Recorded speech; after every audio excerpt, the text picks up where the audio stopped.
Measuring intellectual property in Papua New Guinea, that's a new one.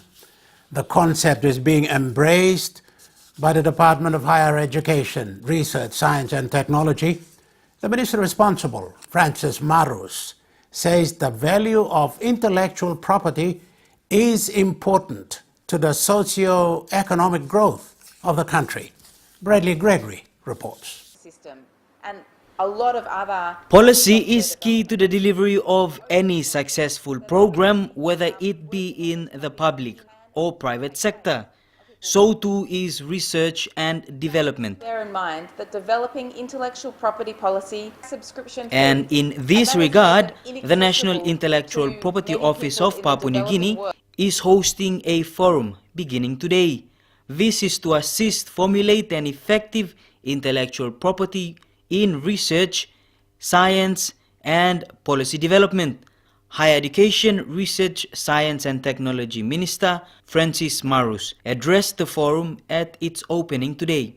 It is certainly a long overdue but otherwise timely opportunity to discuss IP in research and development, to develop strategies and guidelines for the development of intellectual properties, benefit sharing and ethics in research to guarantee a healthy, prosperous and a happy society.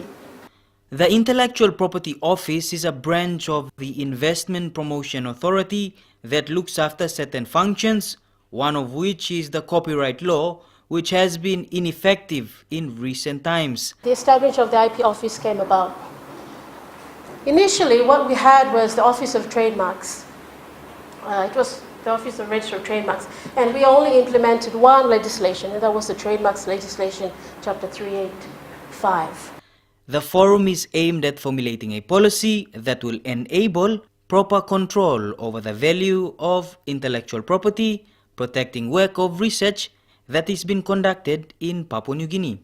I wish to express my support for the development of this national policy on intellectual property and research and development to address ownership of research materials, protection of processes, discoveries, inventions and traditional knowledge, and mechanism to address equitable sharing of benefit from use of materials.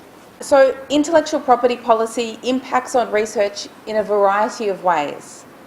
It affects how research findings are shared and who gets to benefit from them and at what cost. This is important in terms of facilitating access to research by the public and also by other researchers so that they can build upon what has been developed already. This will in turn contribute to the socio-economic growth and prosperity of PNG. Minister Marus is supportive of the development of the national framework. This policy would further provide support for the universities and research institutions to develop partnership with government and industries. To take this discovery further, it should certainly contribute to creation of intellectual property, environment and promote growth of business in the country.